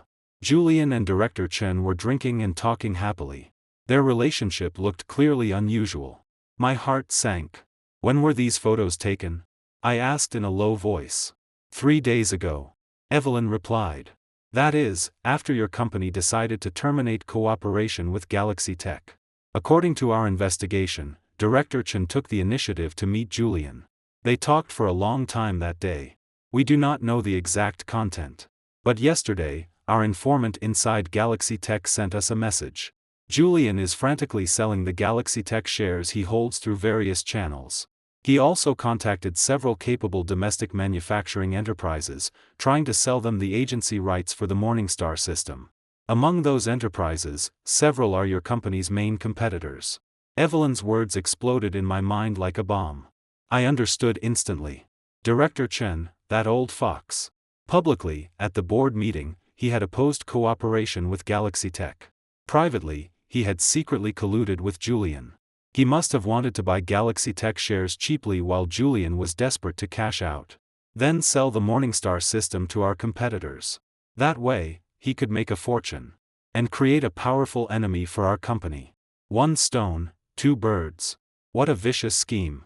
Julian was no easy person either. He knew his company was already an empty shell. Now he wanted to sell these garbage assets for as much as possible before everything collapsed. Even if he sold them to the devil. Mr. Lin, do you still think your participation is unnecessary? Evelyn looked at me with sharp eyes. The collusion between Julian and Director Chen is no longer simply commercial fraud. It has threatened your company's fundamental interests. Even the entire industry ecosystem. If we do not act quickly and stop them, once the Morningstar system falls into your competitors' hands, you will not be facing one Julian Jiang. You will face an enemy 100 times stronger than Julian, armed to the teeth. By then, it will be too late to fight back. I fell silent. My fingers gripped the photos tightly. I had to admit Evelyn was right. I had underestimated the complexity of this matter. And underestimated the evil of human nature. I thought that after solving Vivian, the company could get on track. I did not expect wave after wave. Director Chen, this hidden hand behind the curtain, was far harder to deal with than Vivian. He was a company veteran with great power. More importantly, he was Kevin's uncle. If I touched him, it would pull the whole structure with it. It might even trigger conflict between Kevin and me again. This was a deadlock. A deadlock Evelyn had carefully designed for me. She knew I had no choice. Either I watched the company fall into a greater crisis. Or I accepted her kindness and obediently jumped into the pit she had dug, becoming the sharpest knife in her hand. I lifted my head and looked at Evelyn. There was a faint smile on her face. Like an elegant hunter watching prey make its final struggle inside a trap. Suddenly, I smiled too. Miss Chin, impressive method. I admit I underestimated you. But have you thought about this? If you make me deal with Director Chen, aren't you afraid of forcing me into opposition against you too? After all, he is our chairman's uncle. You are forcing uncle and nephew against each other. You are causing internal chaos in our company. Mr. Lin, you overthink. Evelyn shook her head. I believe you are someone who puts company interests first. I also believe Chairman Chen is a leader who distinguishes right from wrong. Justice or family affection, which is heavier, he has his own scale. As for you, she looked at me and smiled meaningfully. I believe you are someone who likes challenges. The harder the bone, the more interested you become. Isn't that right? This woman. Not only was she smart. She also understood me. She had calculated everything about me. My personality. My weakness. My ambition. Playing against her felt like playing chess against a top master. Every move was full of danger and calculation. But also full of excitement and pleasure. Fine. I took a deep breath and made my decision. I agree. I will join your team. But I have one condition. What condition? This operation must be led by me. I looked at her and spoke word by word. Your people must all follow my command. Including you, Miss Chin. For the first time, the smile on Evelyn's face froze. The male assistant behind her also changed expression, seeming ready to speak. But Evelyn stopped him with a look. Mr. Lin, isn't your request a little excessive? Evelyn adjusted her expression and tested me. We are partners, not superior and subordinate. Letting you serve as special consultant is already our greatest sincerity. Now you want to take over and command our people? That does not follow the rules. Rules? I sneered. Miss Cheen, do you think this is the time for you to discuss rules with me? You are the one asking for my help. You need the evidence I hold to win your lawsuit. You also need me to help you deal with Director Chen. If I do not nod, all your previous plans will remain paper talk. So now, I set the rules. My rules are the rules. I stood and walked before her, looking down. My aura fully opened in an instant. The reason I want to lead this operation is not to fight for power. It is because this matter involves my company's internal affairs. There are many things only I understand best. And only I am suitable to step forward. If your people lead this, information gaps could easily cause wrong judgments. They could even alert Director Chen and Julian. Then none of us will have a good result. So handing command to me is currently the most effective and safest option. It benefits you. It benefits me. It benefits both our companies. Do you understand what I mean? My gaze was like a sharp blade piercing Evelyn's heart. Under my stare, she unconsciously stepped back half a step. She had probably never met an opponent like me, someone who did not play by ordinary rules. For the first time, a trace of panic appeared on her face. But quickly, she calmed down. As expected of Deep Blue Intelligence's chief legal officer. Her mental strength was far beyond average. She took a deep breath, raised her head, and looked straight into my eyes. Fine. She said only one word. But that word weighed heavily. It meant this smart and proud woman had compromised with me. It also meant that I had temporarily taken the upper hand in this game. Miss Cheen is indeed a smart person. I returned to my seat and took a sip of tea. I like cooperating with smart people. I hope we cooperate happily. Happy cooperation. A smile returned to Evelyn's face. Only this time, there was a complicated emotion in that smile that I could not understand. For the rest of the meeting, we did not discuss those heavy topics. We began discussing specific cooperation details. I explained my preliminary plan to deal with Director Chen and Julian. My plan was simple and brutal. Divide and conquer. Break them one by one. First, Julian. Julian's weakness was money. Right now, he was like a gambler who had lost his mind, desperate to cash out the bad cards in his hand. Then I would give him a chance to cash out. I would contact him under the name of a third-party overseas investment company. Tell him we were extremely interested in the Morningstar system. Offer a price he could not refuse to buy all the shares he held. But the premise was that he must first cut off his cooperation with Director Chen. And he must hand over every shameful transaction between him and Director Chen as a pledge of loyalty. I believed that under the temptation of huge profit, Julian would make the correct choice. After all, to him, Director Chen was only a temporary partner. Money was his only god. Once Julian was handled and we obtained proof of his betrayal of Director Chen, dealing with Director Chen would be easy. Director Chen's weakness was greed and self-satisfaction. He thought what he did was unknown to heaven and earth. He thought that with Kevin as his nephew, he could act recklessly inside the company. Then I would make him die with full understanding. I would choose the right moment.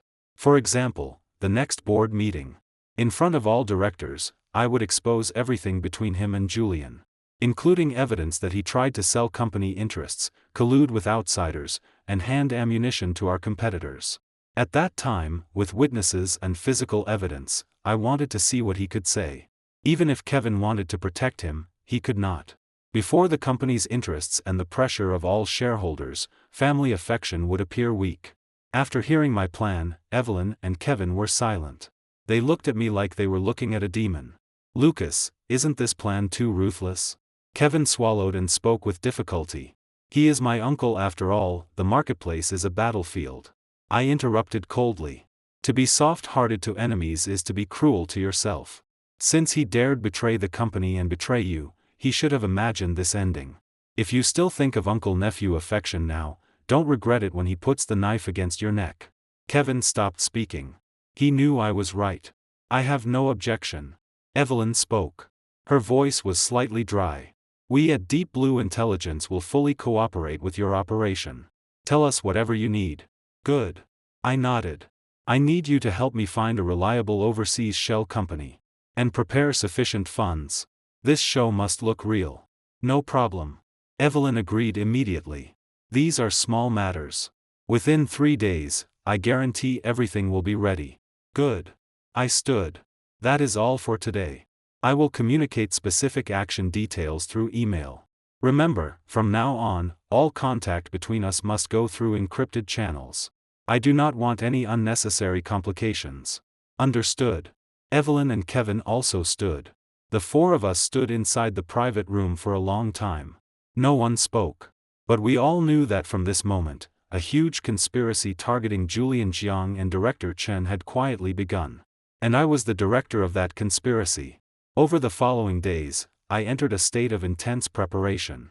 I temporarily handed most daily company affairs to subordinates.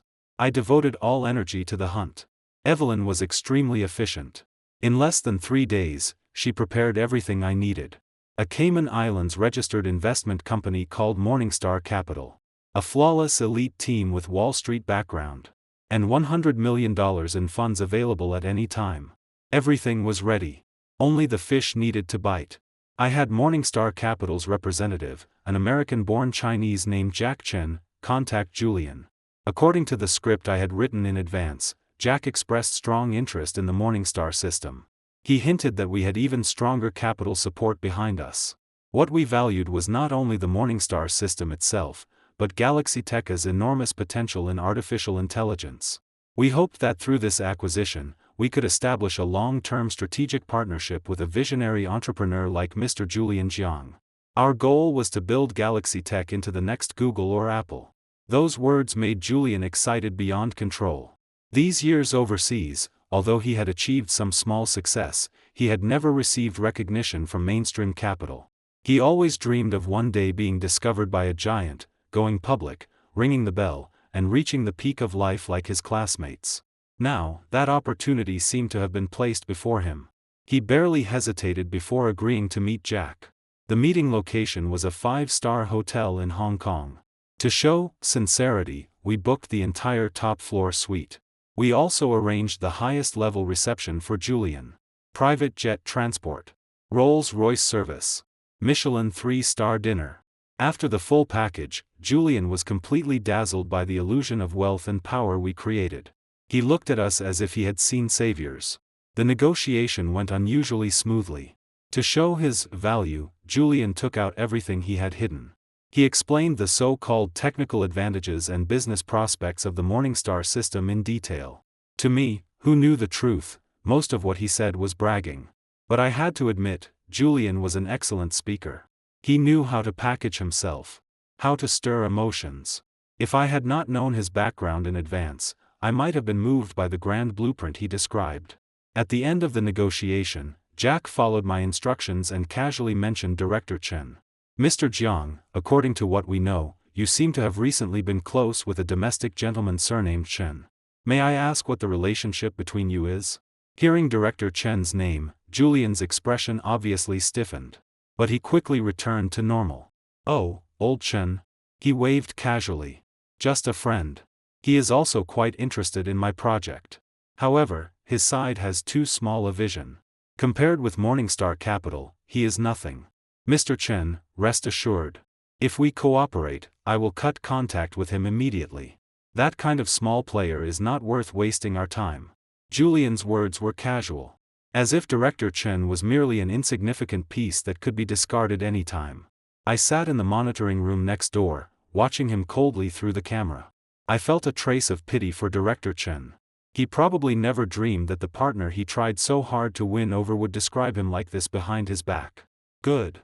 Jack nodded. Since Mr. Jiang is so sincere, we will not beat around the bush. He took 2 documents from his briefcase. One was an acquisition letter of intent. In black and white, it stated that we were willing to buy 50% of the Galaxy Tech shares held by Julian for $100 million. The other was a confidentiality agreement. It required Julian to provide all transaction records between him and Director Chen, including emails, chat records, and bank transfer proof, as the sincerity deposit for our cooperation. When Julian saw the acquisition letter with $100 million written on it, his eyes went straight. His breathing grew rapid. He never imagined that his company, already nearly bankrupt, could still sell for such a high price. He almost did not hesitate before signing both documents. Then, in front of us, he packaged and sent us all chat records with Director Chen from his phone. He even proactively provided several overseas accounts Director Chen used to receive kickbacks. At that moment, watching Julian's face twist with excitement on the monitor, I suddenly felt nauseated. I did not know whether it was because of Julian's shamelessness or Director Chen's stupidity. Perhaps both. After getting what I wanted, I did not stay in Hong Kong. That night, I took a flight back. In my hands, I already held every piece of evidence powerful enough to drag Director Chen into hell. Now I only needed to wait for the right time. A time to destroy his reputation in front of everyone. That moment came quickly. 3 days later, the company would hold the final board meeting of the quarter. At this meeting, I would officially be nominated as the company's new president. I knew Director Chen would definitely attack me at this meeting. He would use every method to stop me from rising. And I would give him a gift he would never forget. I could almost see the expression on his face when he saw the evidence. I could hardly wait. The day of the board meeting, the weather was good. Bright sun. Clear sky. I wore a dark blue suit and a dark red tie. In the mirror, I saw a man with firm eyes and a calm aura. I knew today would be the most important day of my life. Success or failure would be decided here. I arrived at the company and entered the familiar large meeting room. The directors were arriving one after another. They gathered in small groups, speaking quietly. When they saw me enter, all conversation stopped. Every gaze focused on me. Curiosity. Inspection. Expectation. Hostility. I could clearly feel the most hostile gaze coming from Director Chen. He sat in his seat with a dark face, looking at me like a poisoned knife. I ignored him. I walked straight to my seat and sat down. My seat was at Kevin's left. This was an extremely important signal. It meant that in Kevin's heart, I was already the person he trusted and relied on most. At 9 sharp, the meeting began. Kevin, as chairman, presided. The first half was boring as usual. Department heads took turns reporting work. I listened absent-mindedly. My mind was focused entirely on the main event to come. Finally, all reports ended. Kevin cleared his throat and spoke. Directors, the final agenda item today is also the most important one. The question of the company's next president. According to the consensus we previously reached, after a 6-month transition and assessment period, I personally believe Executive Vice President Lucas Lin has performed excellently. He has led a series of reforms, giving the company a completely new appearance. The company's performance has also achieved leapfrog growth. I believe Mr. Lucas Lin has the ability and qualifications to serve as president. Here, I formally nominate Mr. Lucas Lin as the sole candidate for the company's next president. Directors, please discuss and vote. The moment Kevin finished, Director Chen slammed the table and stood. I oppose. His voice was sharp and loud, like a rooster whose neck had been stepped on. Everyone looked at him. I firmly oppose Lucas Lin serving as president. Director Chen pointed at me and spoke fiercely. Why? Kevin frowned. Uncle, if you oppose, you must have a reason. Reason? Director Chen sneered. The reason is that Lucas Lin lacks moral qualification. He has no right to lead this company. Oh? I raised my head and looked at him with interest. Director Chen, I'm listening. Fine. Since you want to hear it, I'll let you die clearly. Director Chen took a thick stack of documents from his briefcase and slammed them on the table. Directors, all of you have been deceived by him. Lucas Lin appears moral, upright, and devoted to the company. In reality, he is an ambitious and unscrupulous conspirator. He used the president's trust to create a one-man dictatorship in the company, exclude dissidents, and place his own people in key positions. His so-called reform is a complete purge. He drove away all experienced and capable veteran employees, and replaced them with young people who only flatter him. He is shaking the foundation of our company. Director Chen became more and more agitated as he spoke. Spittle flew everywhere.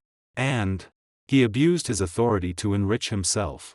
According to my investigation, he recently used the company's name to establish an overseas entity called Morningstar Capital. Then he used $100 million of huge funds to acquire a failing garbage company called Galaxy Tech. And Galaxy Tech's founder, Julian Jiang, is the same fraudster whose cooperation we previously rejected. Why did Lucas Lin do this? Because he and Julian Jiang colluded long ago. This is self-dealing. Profit transfer. They want to launder the company's money into their own pockets. Directors, think carefully. Can you feel safe handing the company to someone like this, someone with no moral bottom line who damages company interests for personal gain? Director Chen's words exploded like bombs in the conference room. All the directors were stunned. They looked at me in disbelief. Their eyes filled with shock and anger. Even Kevin froze. He turned to look at me, eyes full of confusion. Lucas, is this true? I did not answer him. I only quietly looked at Director Chen. At his face, red with excitement. I had to admit, this move of his was clever. He had actually found out about Morningstar Capital and Galaxy Tech. It seemed I had still underestimated him. If he could plant people around me, naturally he might have eyes near me too. But so what? He thought he had caught my weakness. He thought he had me today. Unfortunately, he did not know that everything he did was within my calculations. The higher he jumped now, the harder he would fall later. I looked at him and slowly smiled. Director Chen, are you finished? My voice was not loud, but every ear heard it clearly.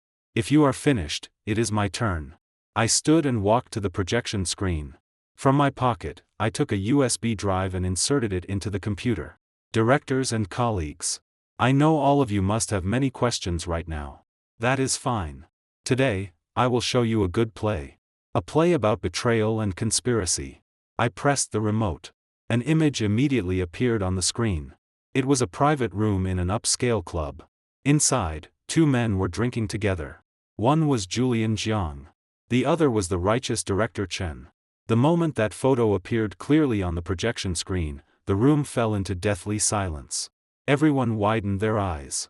They looked at the screen in disbelief, then looked at Director Chen, whose face instantly turned pale. This, one director stammered while pointing at the screen. Director Chen, how could you be with Julian Jiang? Director Chen's lips trembled. Not a word came out. Beads of sweat appeared on his forehead. He never dreamed that his secret meeting with Julian would be photographed and displayed here, on such an occasion. No rush. I smiled and pressed the next button on the remote. A video began playing. In the video was Julian Jiang. He sat in the suite of the five-star hotel in Hong Kong, speaking confidently to the camera. He described in detail how he met Director Chen, how they colluded, and how they planned to sell the Morningstar system to our competitors and divide the profits. He spoke with enthusiasm and pride. As if he were not betraying an accomplice, but recounting a glorious heroic deed. At the end of the video, there was a call recording between him and Director Chen. Director Chen's voice was clearly recognizable. Julian, don't worry. That brat Lucas Lin won't be jumping around for long. Once I kick him out of the company, I will become president. Then we will join hands and hollow out Kevin too. The whole company will belong to us, uncle and nephew. By then, forget one Morningstar system. Whatever you want, I'll give it to you. The recording ended. The room was utterly silent. Everyone was shocked, speechless by this explosive inside story. They looked at Director Chen like he was the dirtiest, most shameless traitor. No, it's not like that. Director Chen swayed and collapsed into his chair. His face was gray. His eyes scattered. This is fabricated. This is a frame-up. It's Lucas Lin. He framed me. He pointed at me and roared hysterically. I didn't do it. I know nothing. Is that so? I sneered. Director Chen, do you think anyone still believes your nonsense? I walked before him and threw a document onto his face. These are all bank transfer records between you and Julian, provided by him. And the overseas accounts you used to receive kickbacks. Do you want me to read them out one by one in front of everyone? Director Chen looked at the document as if he had seen a demon. His body trembled violently. He knew he was finished. Completely finished. With a thud, he slid from the chair and knelt on the floor. He crawled to Kevin's feet and hugged his leg, sobbing loudly. Kevin, save me. I am your uncle. For the sake of your dead father, spare me this once. I will never dare again. I truly never will. He cried with snot and tears, miserable beyond description. Where was the arrogant man from moments ago? Kevin looked at his uncle kneeling on the ground, begging bitterly. His face showed extreme pain and struggle. He closed his eyes and took a deep breath. Then he opened them and looked at me. His eyes held apology and pleading. I knew. He had softened again. He wanted me to spare his uncle. I looked at him and shook my head. Then, in front of everyone, I picked up the phone on the table. I dialed a number. "Hello, police? I want to report a crime. This is XX Building, XX Company. Our company has discovered a serious case of occupational embezzlement and commercial bribery. The suspect is on site. Please send officers immediately." After hanging up, I looked at Director Chen's instantly desperate face. I said lightly, "Director Chen, rest assured. The law will give you the fairest judgment." The police arrived quickly. In front of all the directors, they placed cold handcuffs on Director Chen. He did not resist. Like a pile of mud, he was lifted from the floor by 2 officers and dragged out of the room. When he was pulled through the doorway, he looked back at me with venomous hatred. That gaze seemed to say, "Lucas Lin, even as a ghost, I will not let you go." I shrugged indifferently. I am not afraid of living people. Why would I fear ghosts? After Director Chen was taken away, the atmosphere in the room became even more oppressive. All directors lowered their heads and dared not speak. They had probably been frightened by my swift, merciless methods. Kevin sat in the main seat, pale and silent. I knew my actions had embarrassed him. And hurt him. After all, the person taken away was his uncle. I had personally sent his uncle to prison in front of him. It was no different from slapping him in the face in public. He must resent me in his heart. But I had no choice. I had to do it. If I let Director Chen go today, tomorrow there would be Director Li and Director Wang. Company rules would become worthless. All my previous efforts would become nothing. So I would rather have Kevin hate me than leave this matter unfinished. Everyone. I cleared my throat and broke the silence. The farce is over. Now, we continue the meeting. I looked around at the silent directors. Just now, Chairman Kevin Chen nominated me as the candidate for the company's next president. Now, directors, please vote. Those in favor, raise your hands. The moment I finished, one director tremblingly raised his hand. Then the second. The third. Within less than a minute, every hand in the room was raised. Unanimously passed. No suspense. I looked at the hands that once doubted or opposed me, now raised uniformly toward me. There was no joy in my heart. Only cold calm. I knew they did not choose me because they recognized my ability. They chose me because they feared my methods. They feared becoming the next Director Chen. But it no longer mattered. No matter why they did it. From today on, I, Lucas Lin, was the highest leader of this company. Good. I nodded. Since no one objects, starting now, I am the company's new president. Now, I announce my first presidential order. I looked at every director present and spoke word by word. Starting today, the company will establish an independent integrity supervision department.